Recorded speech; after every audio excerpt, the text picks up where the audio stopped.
soit toujours avec vous. Et avec votre esprit. Et au début de cette Eucharistie, nous reconnaissons que nous avons péché, que bien souvent nous ne regardons pas le monde avec les yeux de Dieu. Demandons-lui pardon et disons ensemble. Je confesse à Dieu le Tout-Puissant. Je reconnais devant vous, frères et sœurs, que j'ai péché en pensée, en parole, par action et par omission. Oui, j'ai vraiment péché. C'est pourquoi je supplie la bienheureuse Vierge Marie, les anges et tous les saints, et vous aussi, frères et sœurs, de prier pour moi, le Seigneur notre Dieu. Que Dieu Tout-Puissant nous fasse miséricorde, nous pardonne nos péchés et nous conduise à la vie éternelle. Amen.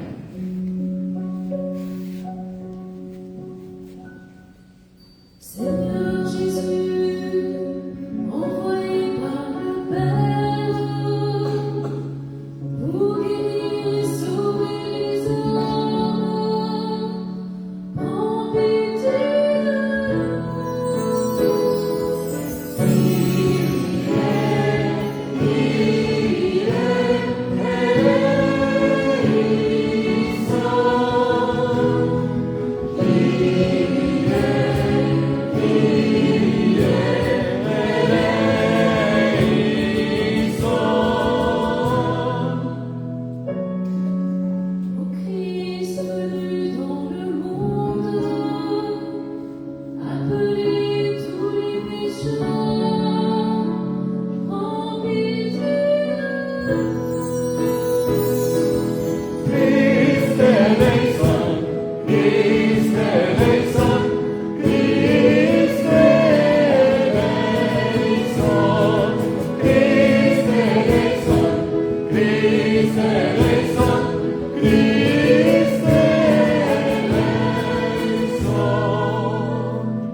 Seigneur Dieu, par ton Verbe incarné, tu as merveilleusement réconcilié avec toi le genre humain.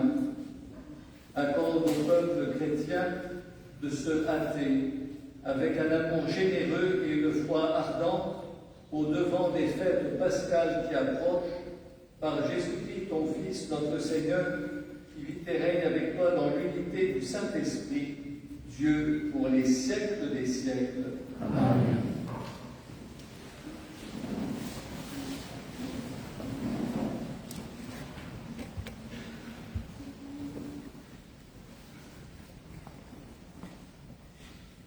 Lecture du premier livre de Samuel.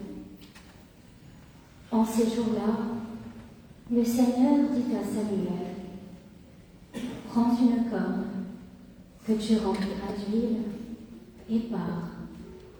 Je t'envoie auprès de Jessé de Bethléem, car j'ai vu parmi ses fils mon roi. Lorsqu'ils arrivèrent et que Samuel aperçut Eliab, il se dit : sûrement c'est lui le Messie, lui qui recevra l'onction du Seigneur. Mais le Seigneur dit à Samuel : ne considère pas son apparence, ni sa haute taille, car je l'ai écarté. Dieu ne regarde pas comme les hommes. Les hommes regardent l'apparence, mais le Seigneur regarde le cœur. Jessé présenta ainsi à Samuel ses 7 fils, Et Samuel lui dit, le Seigneur n'a choisi aucun de ceux-là. Alors Samuel dit à Jessé, n'as-tu pas d'autre garçon? Jessé répondit, il reste encore le plus jeune, il est en train de garder le troupeau. Alors Samuel dit à Jessé, envoie le chercher. Nous ne nous mettrons pas à table tant qu'il ne sera pas arrivé. Jessé le fit donc venir. Le garçon était roux, il avait de beaux yeux, il était beau. Le Seigneur dit alors, lève-toi, donne-lui l'onction, c'est lui. Samuel prit la corne pleine d'huile et lui donna l'onction au milieu de ses frères. L'Esprit du Seigneur s'empara de David à partir de ce jour-là. Parole du Seigneur.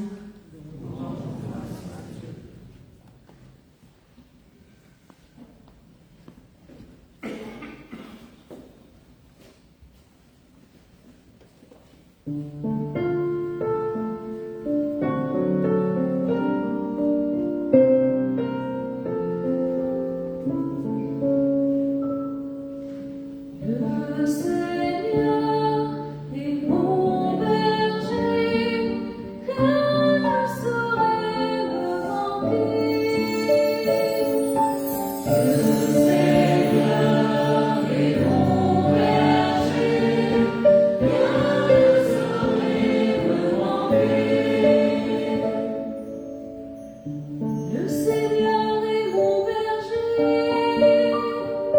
Je ne manque de rien, sur des prés d'herbes fraîches, il me fait reposer,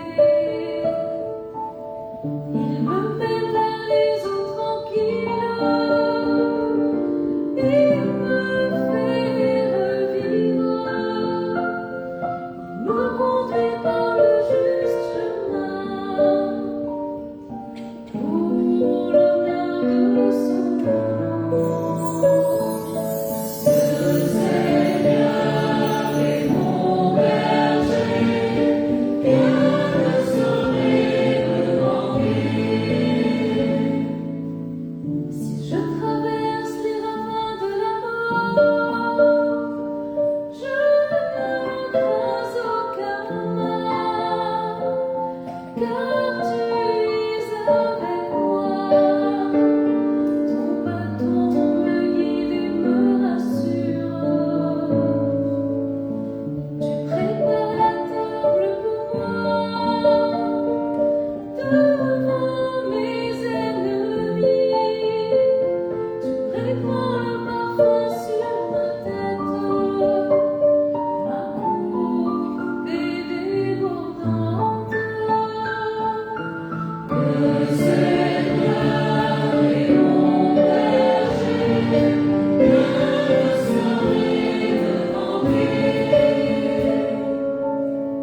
Grâce et bonheur m'accompagnent tous les jours de ma vie. J'habiterai la maison du Seigneur pour la durée de mes jours. Le Seigneur est mon berger, rien ne saurait me manquer. Le Seigneur est mon berger, rien ne saurait me manquer.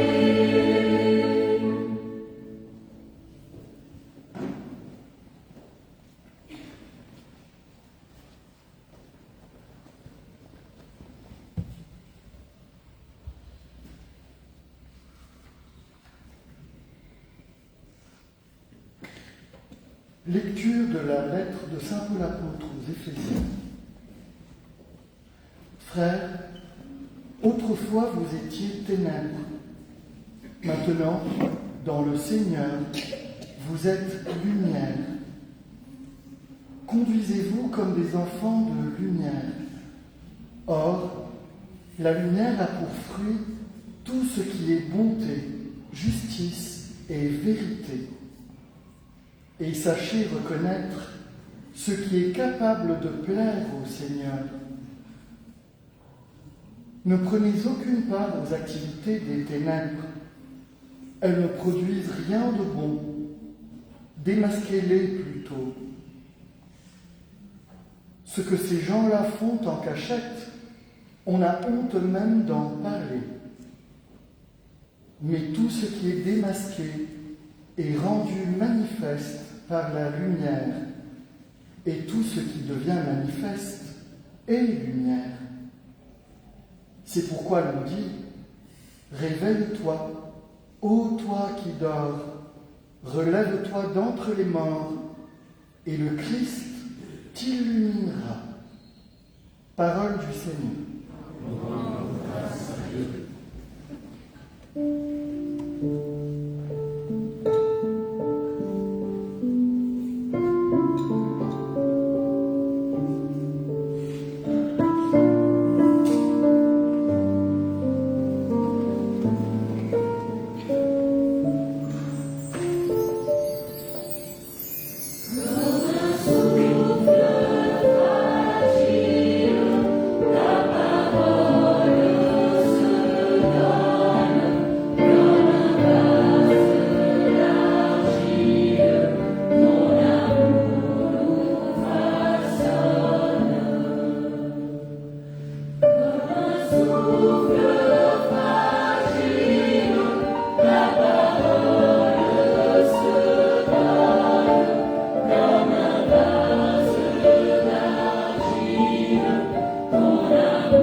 Le Seigneur soit avec vous.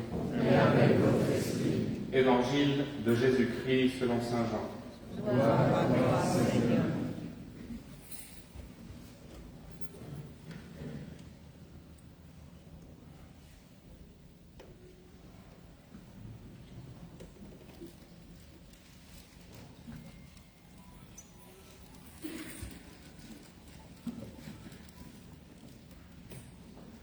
En ce temps-là, en sortant du temple, Jésus vit sur son passage un homme aveugle de naissance. Il cracha à terre, et avec la salive, il fit de la boue. Puis il appliqua la boue sur les yeux de l'aveugle et lui dit « Va te laver à la piscine de Siloé ». Ce nom se traduit « envoyé ». L'aveugle y alla donc et il se lava. Quand il revint, il voyait. Ses voisins et ceux qui l'avaient observé auparavant, car il était mendiant, dirent alors « N'est-ce pas celui qui se tenait là pour mendier ?» Les uns disaient « C'est lui ». Les autres disaient « Pas du tout, c'est quelqu'un qui lui ressemble ». Mais lui disait « C'est bien moi ». On l'amène aux pharisiens, lui l'ancien aveugle. Or c'était un jour de sabbat que Jésus avait fait de la boue et lui avait ouvert les yeux. À leur tour, les pharisiens lui demandaient comment il pouvait voir. Il leur répondit « Il m'a mis de la boue sur les yeux, je me suis lavé et je vois. » Parmi les pharisiens, certains disaient « Cet homme-là n'est pas de Dieu, puisqu'il n'observe pas le repos du sabbat. » D'autres disaient « Comment un homme pécheur peut-il accomplir des signes pareils ?» Ainsi donc, ils étaient divisés. Alors il s'adresse de nouveau à l'aveugle. « Et toi, que dis-tu de lui, puisqu'il t'a ouvert les yeux ?» Il dit « C'est un prophète. » Ils répliquèrent « Tu es tout entier dans le péché depuis ta naissance, et tu nous fais la leçon ?» Et ils le jetèrent dehors. Jésus apprit qu'il l'avait jeté dehors. Il le retrouva et lui dit « Crois-tu au Fils de l'homme » L'aveugle répondit « Et qui est-il, Seigneur, pour que je croie en lui ?» Jésus lui dit « Tu le vois, et c'est lui qui te parle. » Il dit « Je crois, Seigneur. » Et il se prosterna devant lui. Acclamons la parole de Dieu.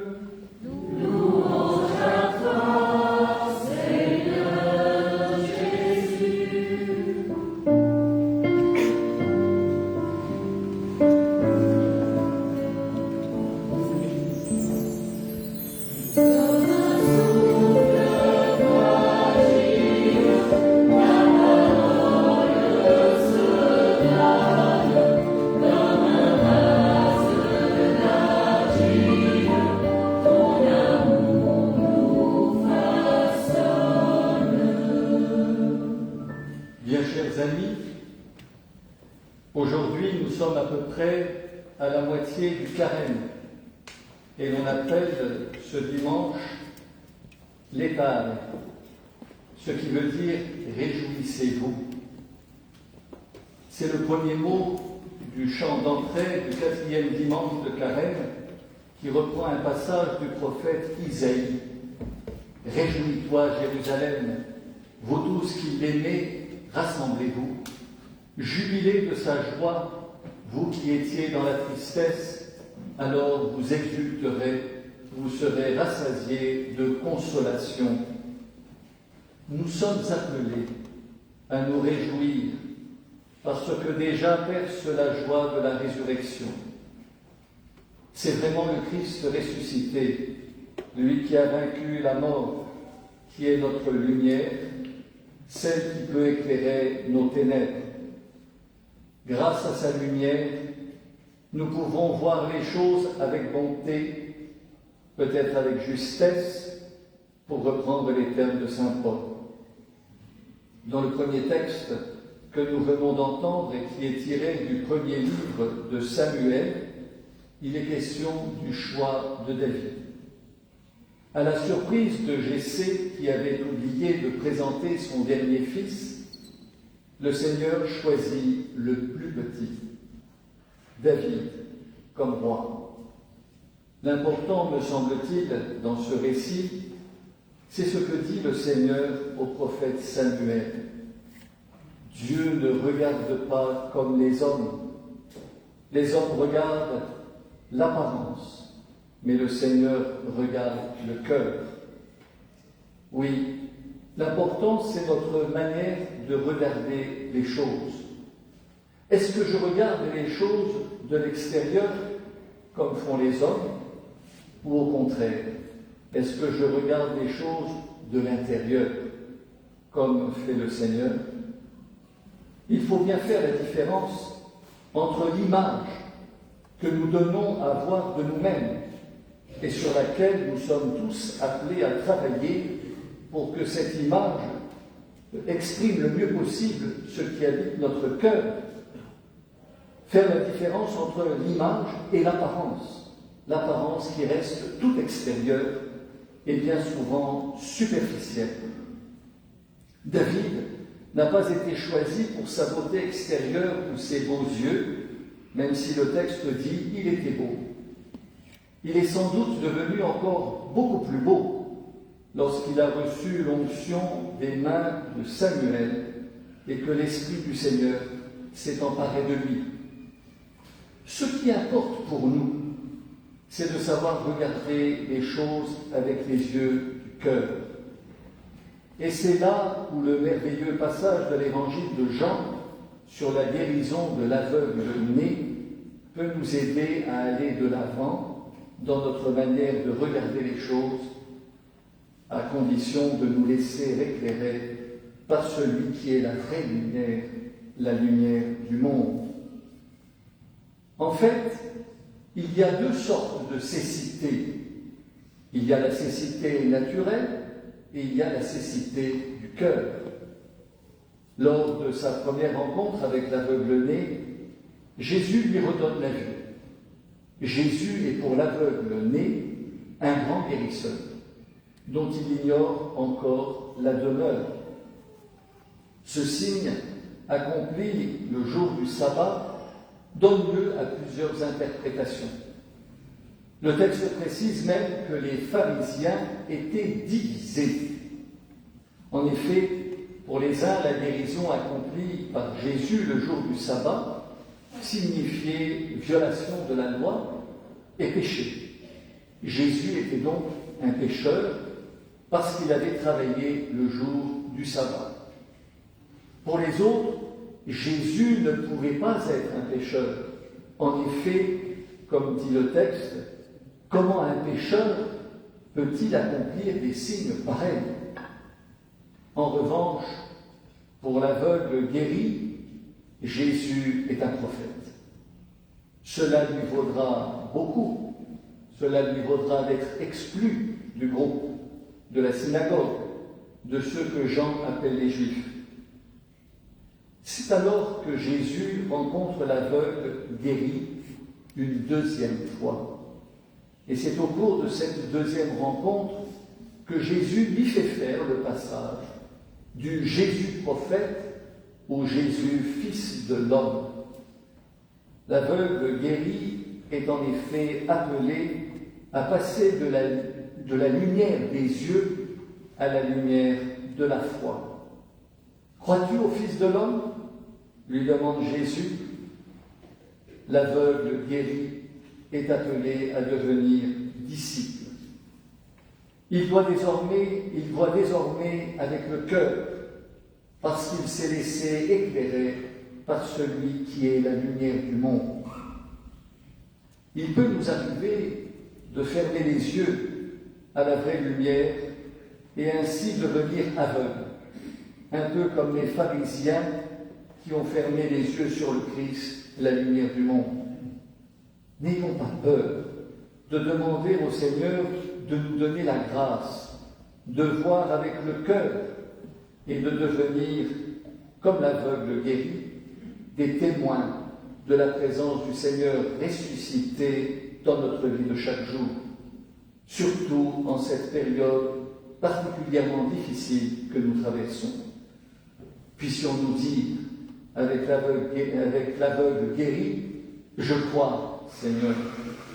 Cette proclamation de foi peut nous mettre en joie. C'est cette joie à laquelle nous sommes appelés aujourd'hui. Amen.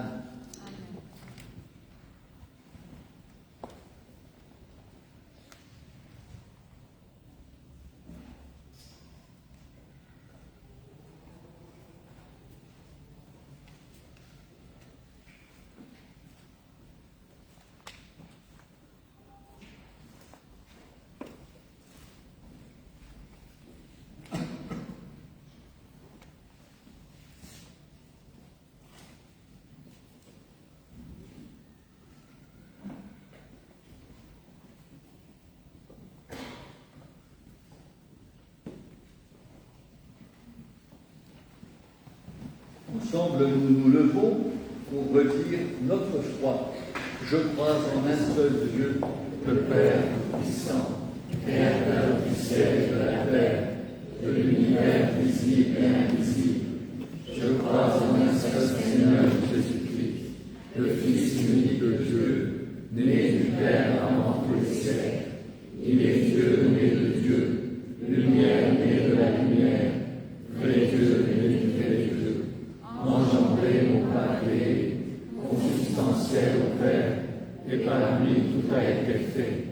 Pour nous les hommes et pour notre salut, il descendit du ciel. Par l'Esprit Saint, il a pris chair de la Vierge Marie et s'est fait homme. Crucifié pour nous sous Ponce Pilate, il souffrit sa passion et fut mis au tombeau. Il ressuscita le troisième jour, conformément aux Écritures, et il monta au ciel. Il est assis à la droite du Père. Il reviendra dans la gloire pour juger les vivants et les morts, et son règne n'aura pas de fin. Je crois en l'Esprit Saint, qui est Seigneur et qui donne la vie. Il procède du Père et du Fils, avec le Père et le Fils. Il reçoit même adoration et même gloire. Tu as parlé par les prophètes. Je crois en l'Église, une, sainte, catholique et apostolique. Je reconnais un seul baptême pour le pardon des péchés. J'attends la résurrection des morts et la vie du monde à venir. Amen. Nous restons debout pour présenter nos intentions de prière.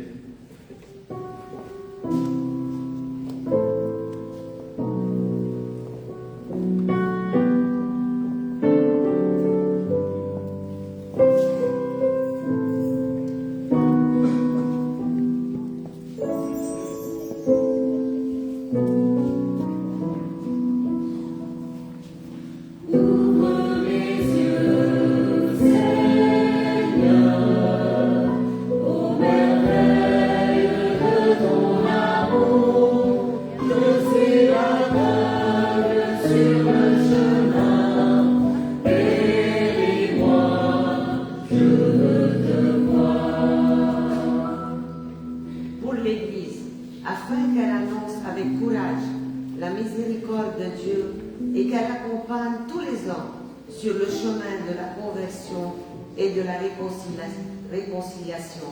Seigneur, nous te prions.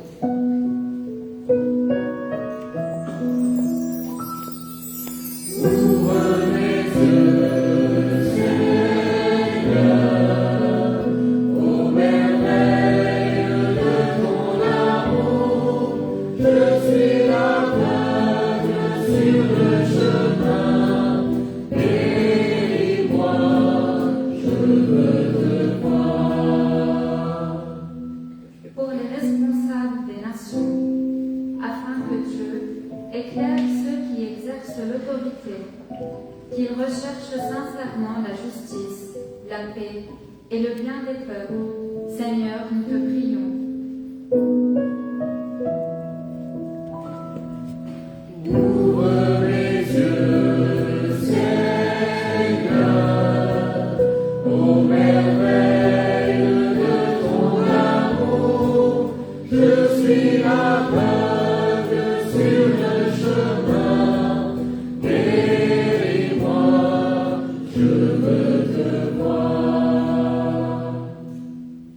Pour les peuples éprouvés par la guerre, spécialement au Proche-Orient.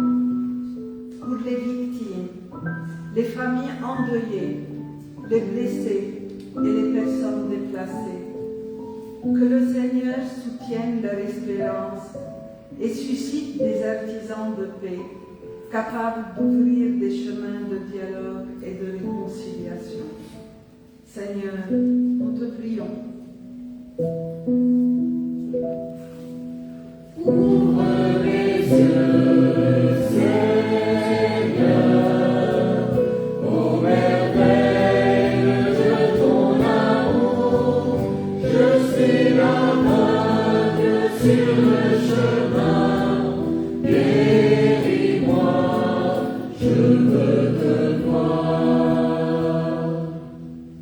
Pour les personnes qui vivent l'épreuve, les malades, les pauvres, les personnes isolées ou découragées, que la lumière du Christ ravive leur espérance et leur apporte consolation. Seigneur, nous te prions.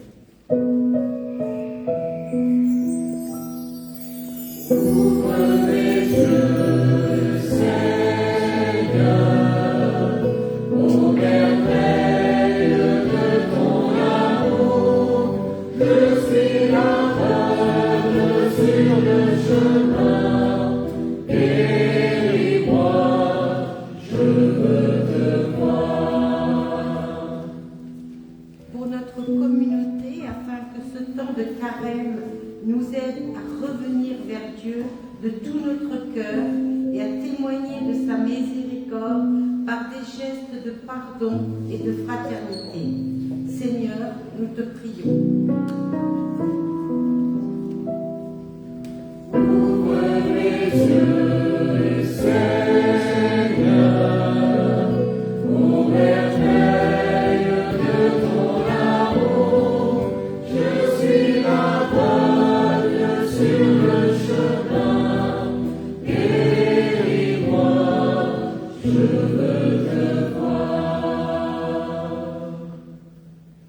Dieu notre Père, toi qui es riche en miséricorde, accueille les prières de ton peuple et conduis-nous vers la joie de Pâques par le Christ notre Seigneur.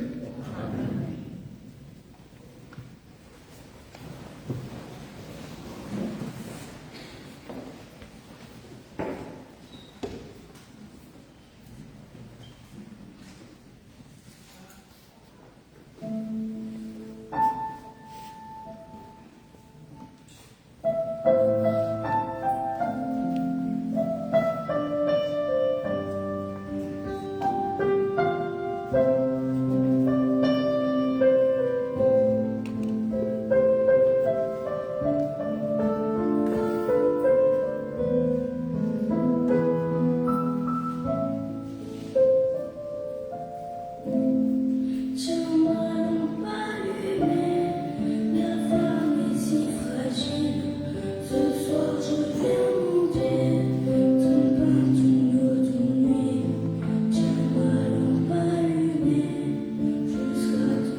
depuis ce long chemin, parvenir à t'atteindre. Tiens ma lampe allumée, la flamme est si fragile, ce soir je viens manger ton pain, ton eau, ton huile. Tiens ma lampe allumée, jusqu'à ton domicile, toi seul peux me guider. Prions ensemble au moment d'offrir le sacrifice de toute l'Église. Seigneur, nous te présentons dans la joie d'Eucharistie qui assure la guérison éternelle, et nous te prions humblement. Accorde-nous de vénérer avec foi et de l'offrir avec respect pour le salut du monde par le Christ, notre Seigneur. Amen. Le Seigneur soit avec vous. Et avec notre esprit. Élevons notre cœur. Nous le tournons vers le Seigneur. Grâce au Seigneur notre Dieu. Cela est juste et bon. Vraiment, il est juste et bon pour ta gloire et notre salut de t'offrir notre action de grâce toujours et en tout lieu, Seigneur, Père très saint, Dieu éternel et tout-puissant par le Christ notre Seigneur. Par le mystère de son incarnation, il a guidé vers la clarté de la foi l'humanité qui marchait dans les ténèbres. Et par le pain qui fait renaître, il a élevé à la dignité de fils en les adoptant. Il a élevé à la dignité de fils en les adoptant tous ceux qui étaient nés esclaves du péché. C'est pourquoi le ciel et la terre t'adorent. Ils te chantent le cantique nouveau, et nous-mêmes, unissant notre voix à celle des anges, nous t'acclamons.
Toi qui es vraiment saint, toi qui es la source de toute sainteté, Dieu notre Père, nous voici rassemblés devant toi.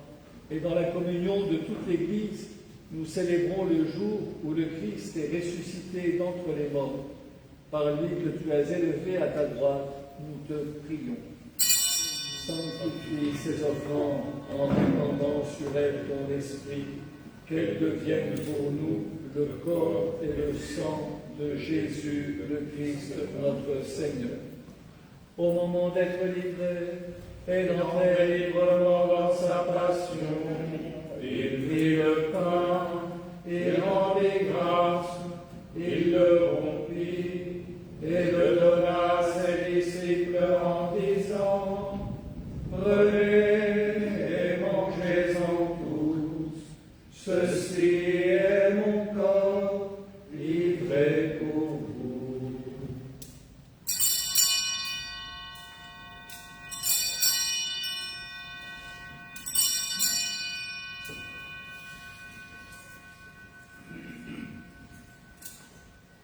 De même, après le repas, il prit la coupe, de nouveau il rendit grâce, et la donna à ses disciples en disant: prenez et buvez-en tous, car ceci est la coupe de mon sang, le sang de l'alliance nouvelle et éternelle, qui sera versé pour vous et pour la multitude en bénédiction rémission des péchés.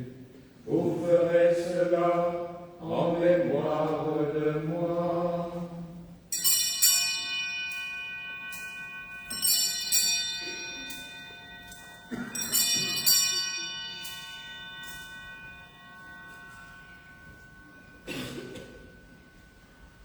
Il est grand le mystère de la foi.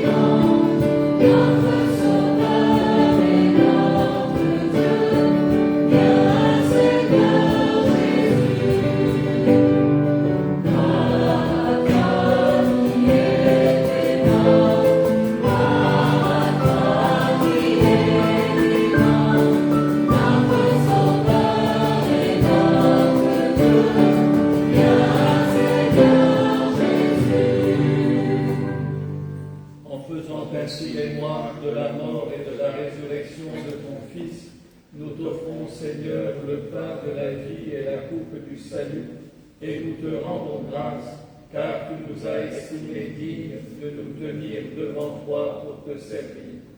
Humblement, nous te demandons qu'en ayant part au corps et au sang du Christ, nous soyons rassemblés par l'Esprit Saint en un seul corps. Souviens-toi, Seigneur, de ton Église répandue à travers le monde. Fais-la grandir dans ta charité, en union avec notre pape Léon, notre évêque César et tous les évêques, les prêtres et les diacres. Souviens-toi de Catherine qui nous a quittés cette semaine et que tu appelles auprès de toi, puisqu'elle a été unie à la mort de ton Fils. Accorde-lui de participer à sa résurrection. Souviens-toi aussi de nos frères et sœurs qui se sont endormis dans l'espérance de la résurrection, et souviens-toi dans ta miséricorde de tous les défunts. Accueille-les dans la lumière de ton visage. Sur nous tous, enfin, nous implorons ta bonté. Permets qu'avec la Vierge Marie, la bienheureuse Mère de Dieu, avec Saint Joseph, son époux, les apôtres et tous les saints qui ont fait ta joie au long des âges, nous ayons part à la vie éternelle, et que nous chantions ta louange et ta gloire par ton Fils, Jésus le Christ.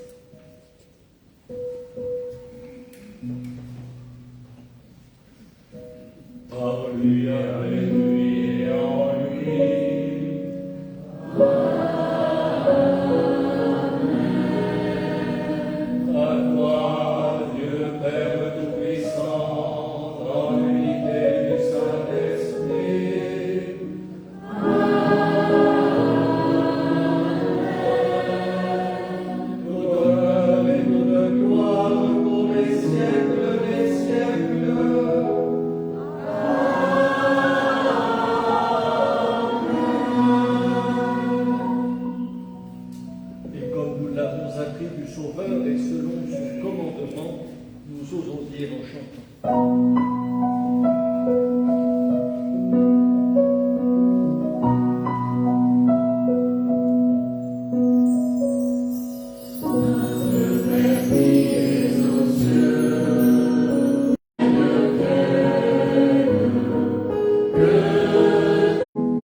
Ne regarde pas nos péchés, mais la foi de ton Église, pour que ta volonté s'accomplisse. Donne-lui toujours cette paix et conduis-la vers l'unité parfaite, toi qui règnes pour les siècles des siècles. Amen.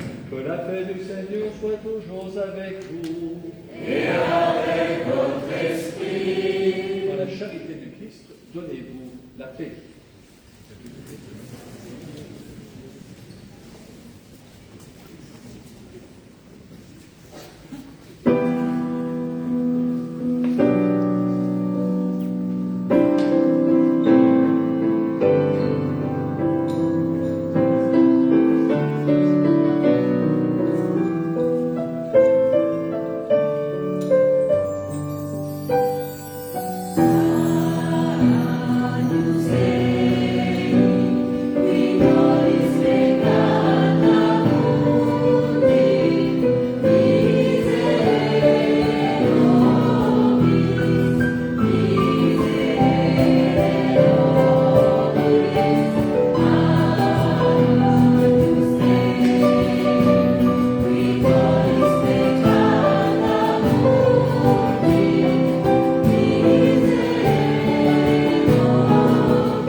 Voici l'agneau de Dieu, voici celui qui enlève les péchés du monde.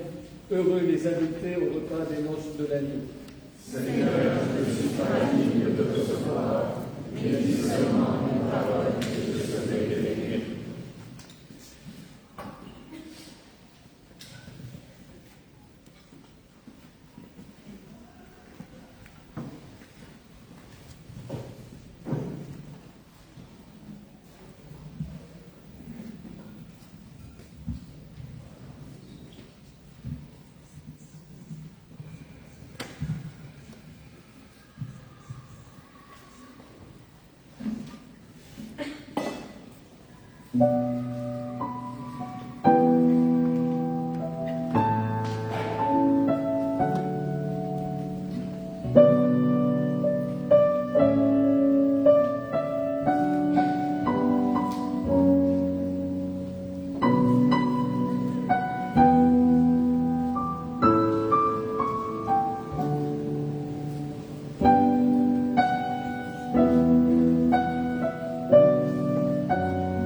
Prions le Seigneur. Dieu qui éclaire tout homme venant dans ce monde, nous t'en prions. Illumine nos cœurs par la splendeur de ta grâce. Que nos pensées soient toujours dignes de toi et accordées à ta grandeur, et qu'ainsi nous puissions t'aimer sincèrement par le Christ, notre Seigneur. Je vous rappelle que mercredi prochain, le 18 mars, il y aura, dans le cadre des rencontres de Saint-Joseph, il y aura une petite rencontre à 19h15 ici, dans la chapelle qui est dédiée à Saint-Joseph ce mois. À 19h15, vers je serai autour des discours que le pape Léon a prononcés lors de sa venue au Liban. Et à la fin, nous allons prier à Saint-Joseph. Protège, Seigneur, ceux qui te supplient, soutiens les faibles, fais revivre sans cesse par ta lumière ceux qui marchent dans les ténèbres de la mort, et accorde à ceux que ton amour a délivrés de tout mal de parvenir au bien suprême par le Christ, notre Seigneur. Amen. Le Seigneur soit avec vous. Et avec votre esprit.